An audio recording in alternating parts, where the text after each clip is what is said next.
Alhamdulillahirabbil alamin wassalatu wassalamu ala asyrofil mursalin sayyidina maulana Muhammadin wa ala alihi washabbihi ajmain amma ba'du.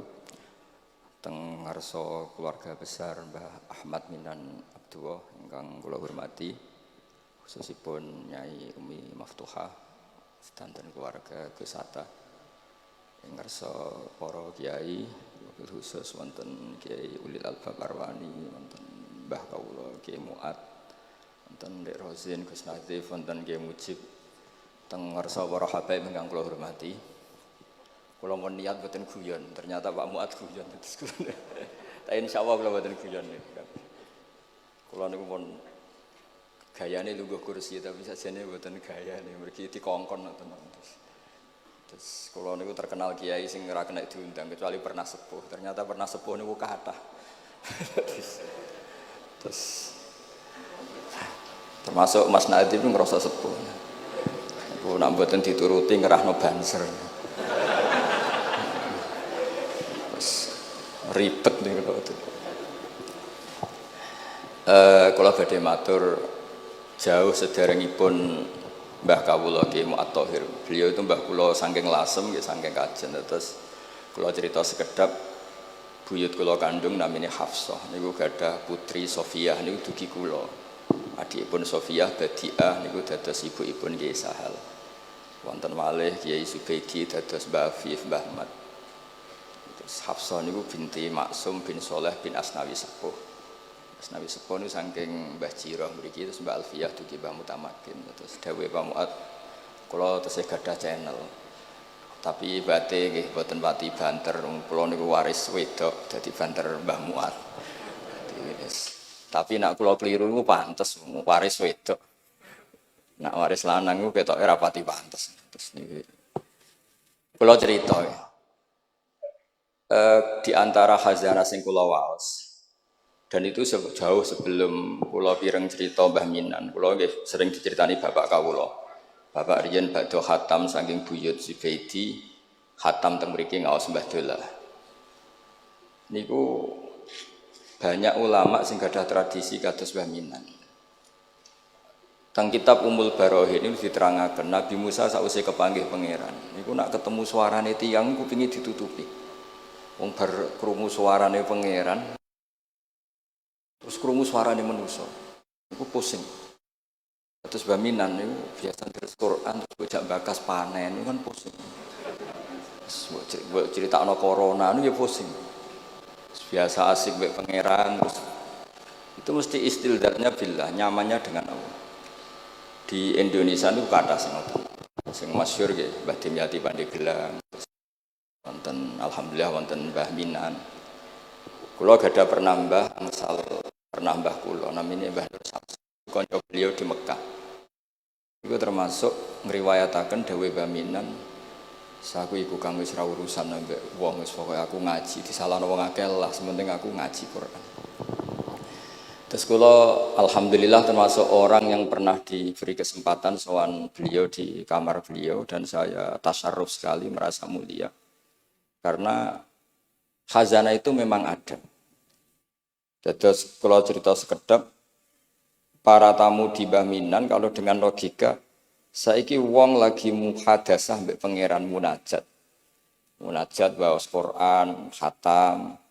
Kemudian jenengan ganggu nganggo kalam-kalam adami.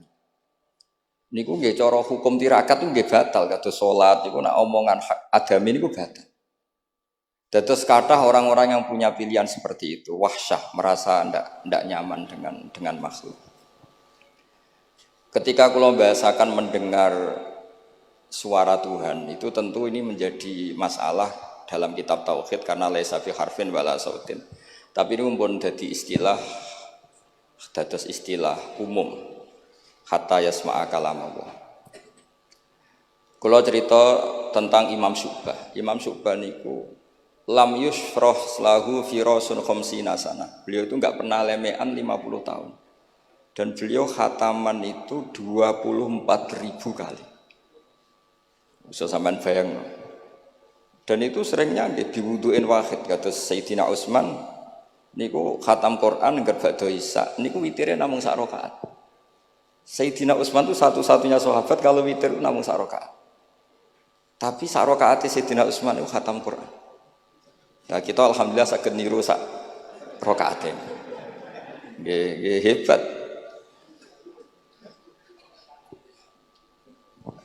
Kalau nate ngaos kitab Fathul Bari Saraipun Bukhari, ada kelompok tertentu yang mengkritik kita karena sering khatam deres esok, khatam sore, atau deres esok, khatam duhur. Bahkan yang profesional semaan kadang dirong cakepan, duhur khatam, pindah terus nggih macam-macam lah wong kathah. Iki di sepuro pangeran. Sing jelas nak hasilnya lumayan di sepuro bojo lah. Kalau ada konco hafid itu pegawaiannya sama, anu nak cerita niku sampai apal deh, nak wong belah sakmene, nak wong desa sakmene. Aku nak diundang wong desa susah ra karuan. Tak takoki lho kena apa? Beda Mas nak ngundang kula Mas. Tak pikir beda niku napane ngono. Ternyata nggih niku sing. Niku sing mboten pati top-top. Nah, sing top-top niku khatamane mbek pangeran. Lah lucune niku sami. Sing payu ning desa ning belah yo nyuwun sewu yo duwe hasil. Tapi jenenge rezeki perhitungan niku jumlahe nggih terbatas.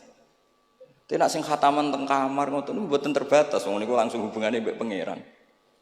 Dadi sampean sering semaan mbek baminan semaan mbek pangeran mesti keramat baminan semaan mbek pangeran. Mergo sampean kontrake kontrak basari, kontrak cek manusa. Sik ro bedane wong belah pejabat ambek wong desa. Kanca kula sakniki mboten purun semaan, gara-gara krungu debate. Niki kisah nyata. Cara sing lanang niku 50.000, zaman niku tahun 9 berapa. Cara sing wedok niku 20. Debat terus dipadakno. Wong macul wae mau 20.000. Apa meneh iki semaan ning jero omah, dadi 20 wis cukup. Gara-gara krungu debate niku terus mboten nate purun diundang napa? Semaan. Niki cerita. Tapi ilmu yang saya dapatkan dari bapak saking Badullah, niku dawuh Badullah, kena kepengen semaan diundang wong ikhlas iku gampang Nur. Kowe sering deres. Jadi nek diundang wong anggap bae derese pindah tempat. Nah, tapi nek sampean ra tau ngaji khatam, jebule nek diundang semaan khatam, nek ning omah ra khataman, berarti orderan sampean. Jadi iki solusi bagi kanca-kanca hafid sing wedi dosa, nek sing mboten wedi nggih monggo terusno mawon. Niku carane niku nggih tetep teng dalem nggih khataman, mungkin nek diundang berarti khatamane pindah tempat. Tapi nek sampean ra tau ning omah khataman, kok nek diundang khataman ya berarti order. Niki mboten nyindir, niki menata niat nih, cerita-cerita nata niat. Terus Imam Fathul Bari niku cerita, ketika Rasulullah sallallahu alaihi wasallam dawuh iqra'hu fi syahrin, ada sahabat yang pamit mau khataman tiap bulan enggak boleh, 2 minggu enggak boleh, seminggu enggak boleh. Walhasil itu dipakai alasan. Terus Nabi ngendikan iqra'hu fi syahrin sampai iqra'hu fi sab'in, sampai ada riwayat iqra'hu fi salasin. Sudah 3 hari khatam sekali itu sudah kebanyakan. Apalagi 1 hari khatam sekali. Itu kemudian dipakai kelompok tertentu untuk mengkritik tradisi NU yang 1 hari khatam. Tapi apa jawabannya Imam Fathul Bari? Apa mereka yang mengkritik itu benar-benar nyata iqra'hu fi syahrin, kemudian mereka itu khatam tiap bulan? Kan enggak juga. Oke, kamu kritik enggak apa-apa dari Imam Sinten Ibnu Hajar Al-Asqalani, tapi kamu juga harus baca iqra'hu fi syahrin tiap bulan benar-benar apa? Khatam. Iqra'hu fi sab'in. Memang benar-benar tiap 7 hari khatam. Niki ngritik sing khataman sedina tapi ya ora khataman tiap 7 hari. Jangan bakatnya jangan ngritik. Nah, terus Imam Fathul Bari cerita, a'rafun nas, orang paling tahu tentang yang dikehendaki Rasulullah sallallahu alaihi wasallam tentu ashabu, beberapa sahabatnya. Dan ternyata Sayyidina Utsman itu setiap malam khatam. Artinya apa? Tiap hari beliau khatam. Masa Sayyidina Utsman enggak tahu hadis itu? Sayyidina Utsman tiap malam niku khatam. Imam Bukhari rawi hadal hadis yang meriwayatkan Nabi itu melarang khataman keseringan, yang meriwayatkan hadis iqra'hu fi syahrin, iqra'hu fi sab'in. Beliau itu tiap malam khatam Quran dan khusus Ramadan khatam 2 kali. Bukan karena order loh, memang benar-benar khatam. Jadi pagi khatam, indal iftar, nanti khatam lagi sampai indas sahur. Sehingga terus mulai sanad kula dugi Mbah Dolah, dugi Mbak Arwani sedanten lewat orang tua saya, lewat guru-guru kita. Khataman tiap hari itu enggak punya akibat apa-apa. Karena itu ahwalu masyayikhina, itu sudah perilaku masaya-masaya kita. Terus niki yang perlu saya ungkapkan. Kemudian orang-orang yang kayak Mbah Minan itu ngalami toyul wakti. Gurunya Imam Sa'roni namanya Ali Al-Mursifi, ini cerita tentang Sirajul Qori. Saraipun Mandumah Satibi. Di antara keramatipun gurune Imam Sa'roni niku satu hari itu khatam 360.000 satu hari. Sampeyan iso bayangno 360.000. Niku boten sampean takwil paling kulhu pengganti Quran. Boten ya memang dibaca.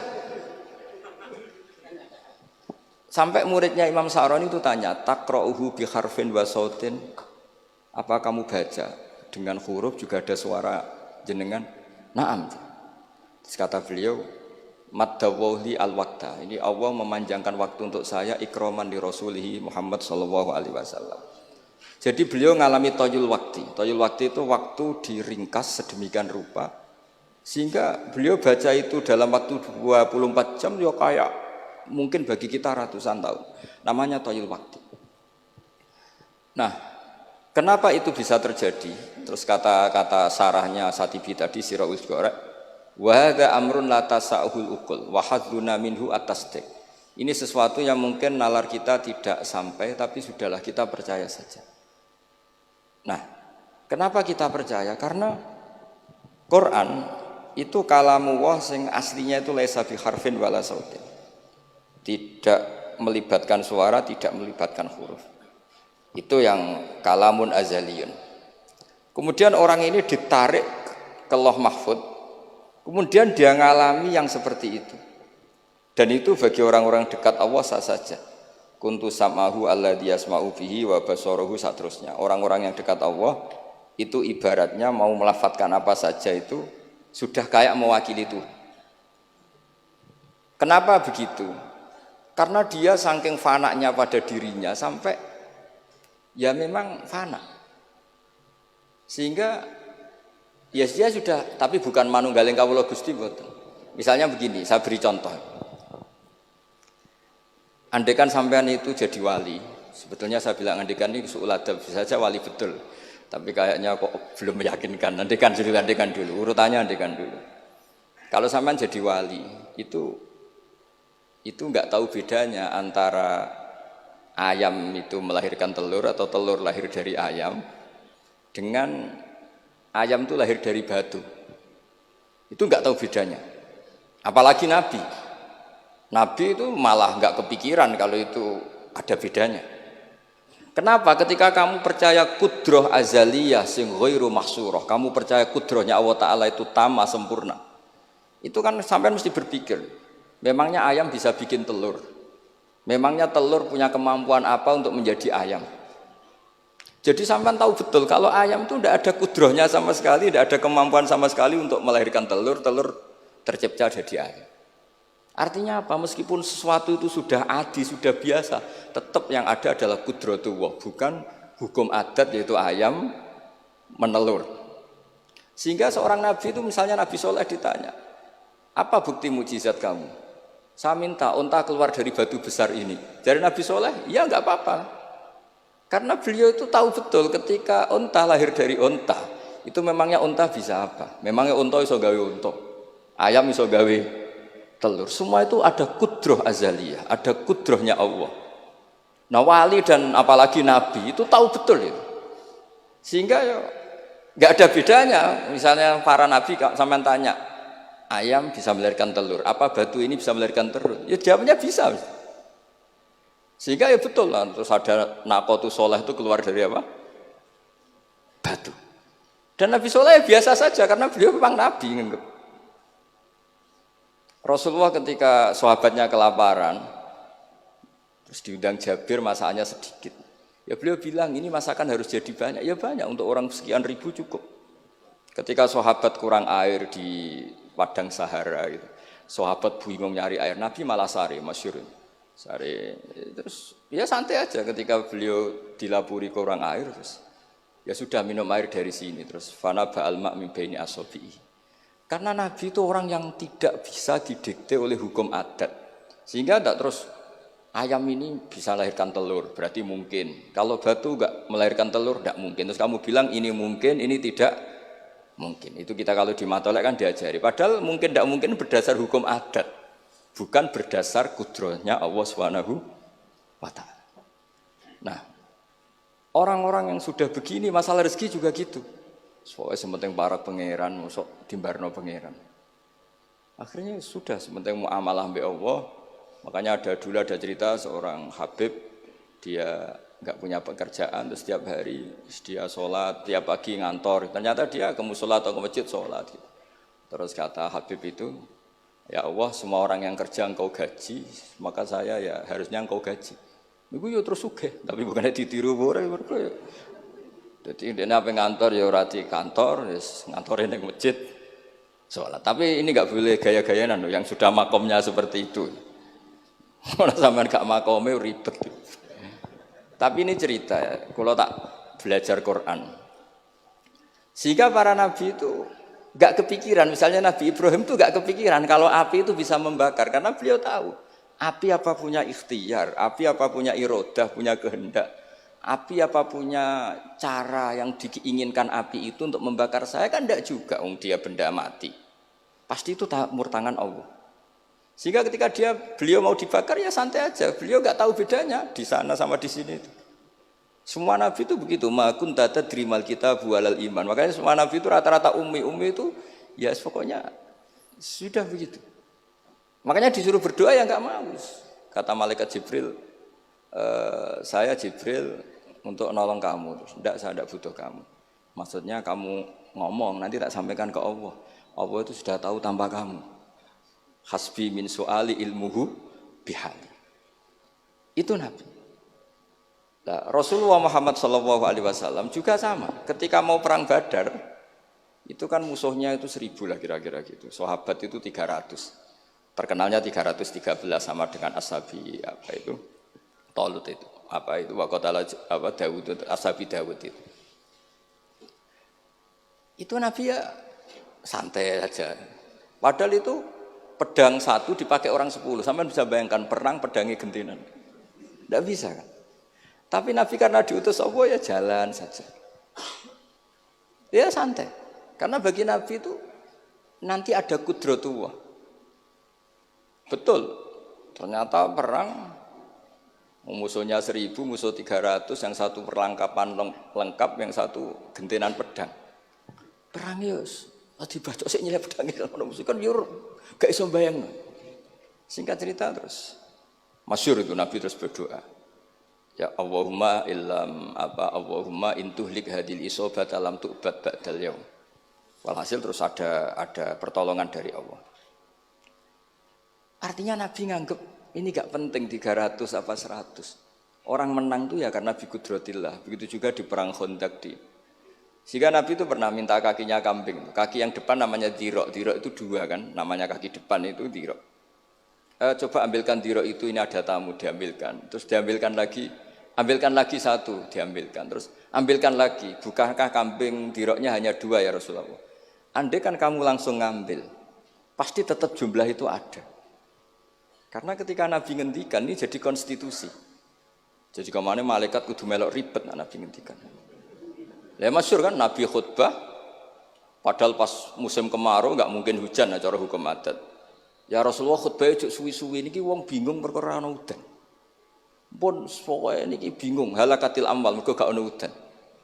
Niku Nabi langsung ngendikan udan. Bareng udan minggu berikutnya wong kebanjiran sakniki mboten rusak krana kemarau tapi krana banjir. Niku Nabi ngendikan Allahumma hawalena wala ini langsung mari. Artinya Nabi itu nggak bisa didikte terus. Ini secara ilmu falak, ini nggak musim hujan. Nah, kiai saya kan perhitungan, gelem istisqa sausé didelok wis musim dadi istisqa. Kalau di konco kiai ahli falak, ini kon istisqa ora gelem. Tak takoki kena apa? Tak hitung jek suwe kesudan iki. Engko ora ketara ra mandine, dadi dekne ngenteni. Wis, yo ono kiai rondo politik ngoten yo. Tangan-tangan yo bener timbang terkenal ngobos kan nurono reputasi dadi. Iku yo. Tapi kalau Nabi itu ndak. Nabi itu makun tadrimal kita bualal iman. Karena kalau kita sudah makom itu nggak bisa didikte oleh al-ahkam al-adiyah. Nak pitik mulai rondok dari pitik. Makanya ketika ada kitab Al-Husunul Hamidiyah, hukum adat ini telah membodohkan kita lama sekali sehingga Anda tidak bisa percaya kudroh tamah. Dan ini kaitannya hormat baminan ini nanti tentang Quran. Nanti jenengan melihat mukjizat terus gampang selain. Terus kata Imam Al-Husunul Hamidiyah ngendikan, umpama klungsu niku biji asem nih.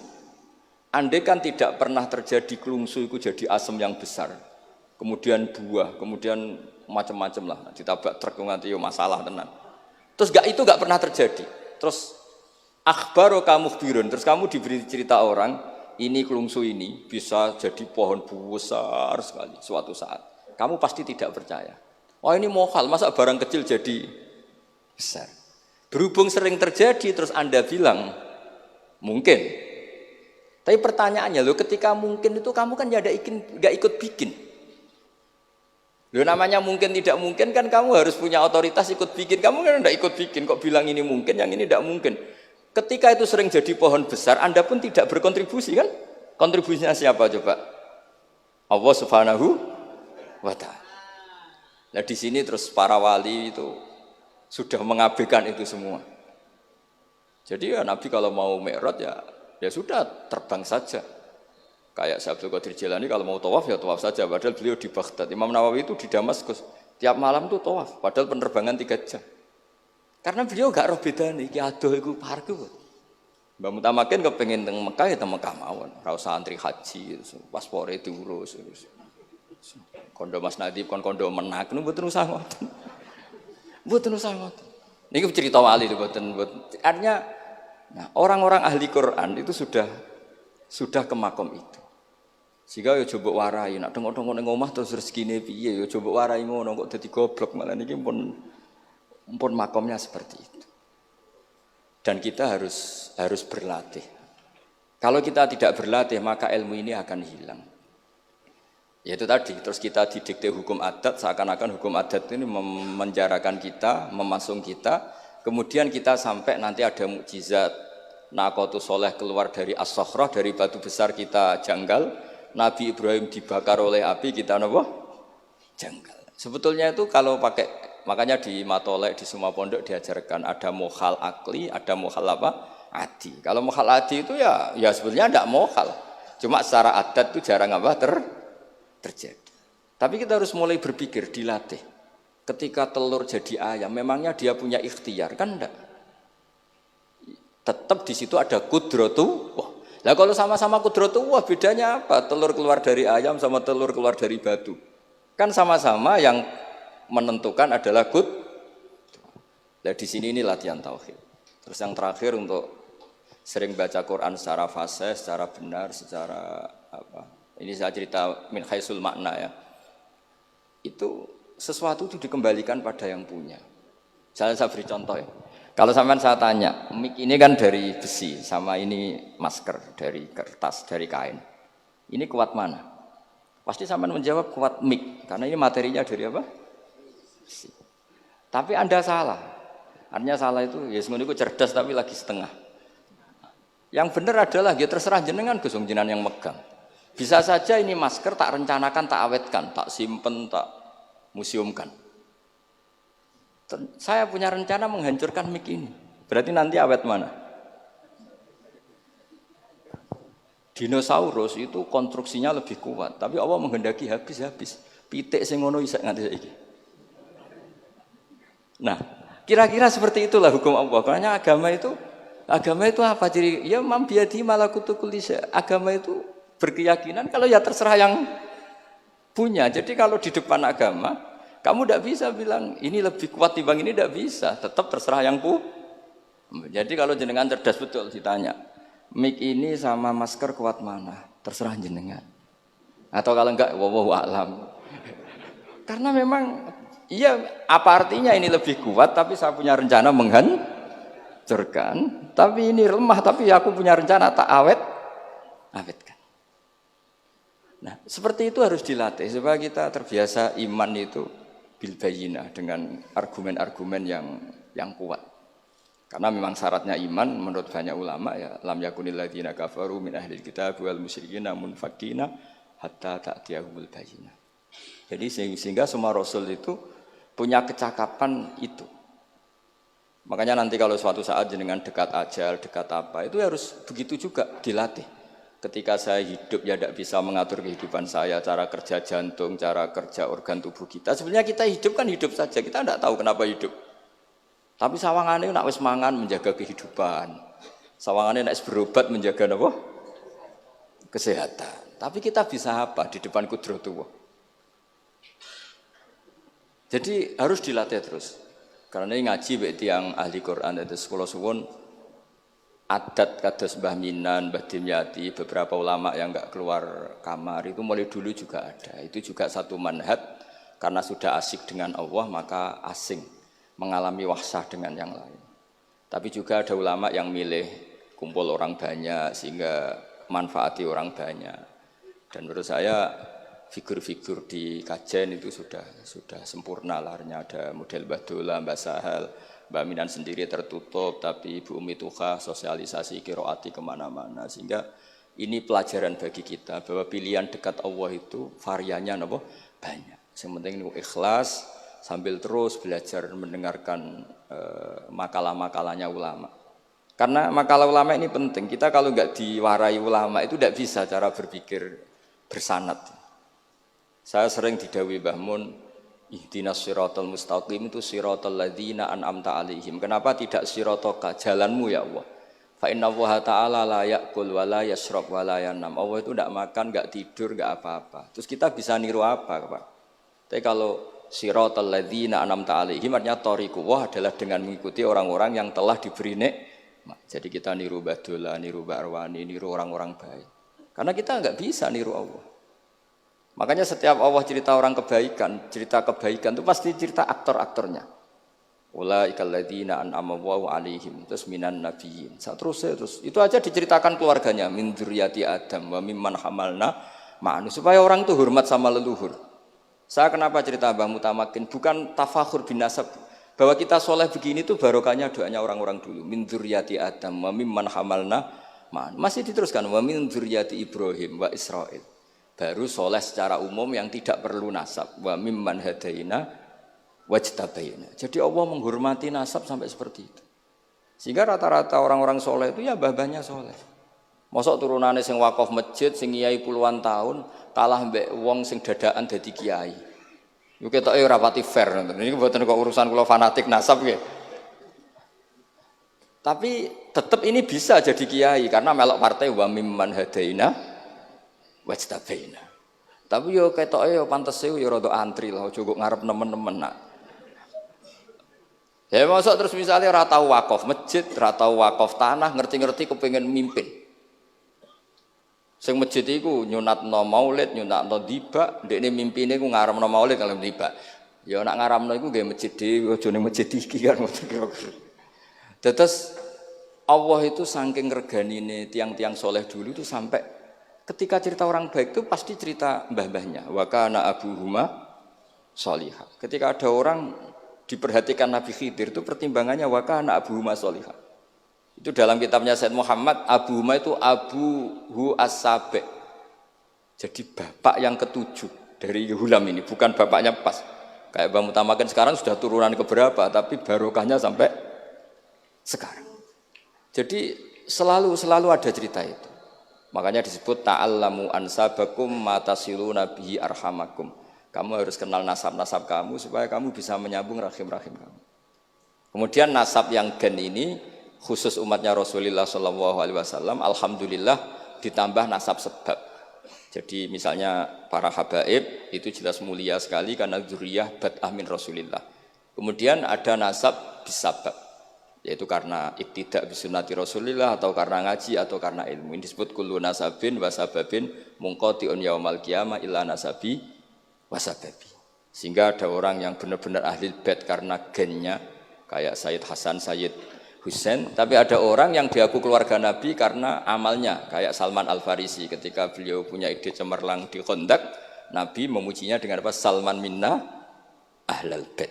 Jadi niki artinya gini, jenengan meskipun tidak keluarga Mbah Minan secara gen karena yang keluarganya ya tentu Mas Fatah dan saudara-saudaranya, tapi kita bisa menjadi keluarga beliau karena amal dan karena mahabbah. Nggih ngoten mawon nggih sing ndonga ya ampun kula lah. Wis nurut mawon daripada niki bentrok nggih ribet.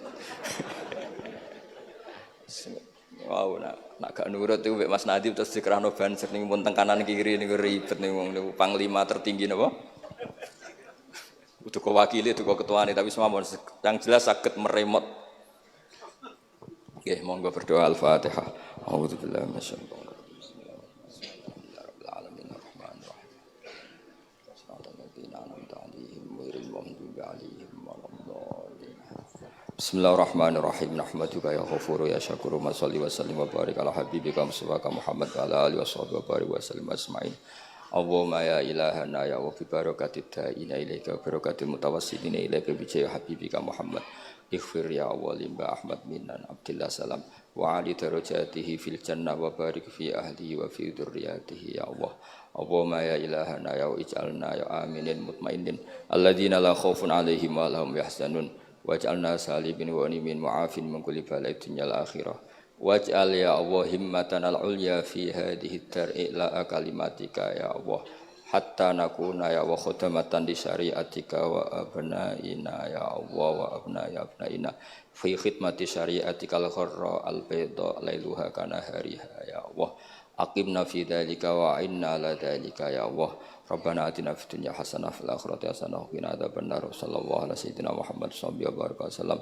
Subhana rabbika rabbil izzati amma yasifun wa salamun alal mursalin. Alhamdulillahi rabbil alamin. Bismillahil Fatihah.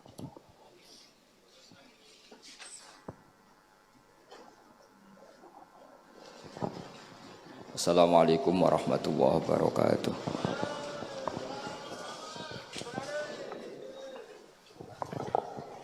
Dengan doa tadi maka berakhirlah acara pada malam hari ini. Kawula ingkang ngaturaken acara punika nyuwun pangapunten menawi wonten kelepatan. Wassalamualaikum warahmatullahi wabarakatuh. Allahumma shalli ala sayyidina Muhammad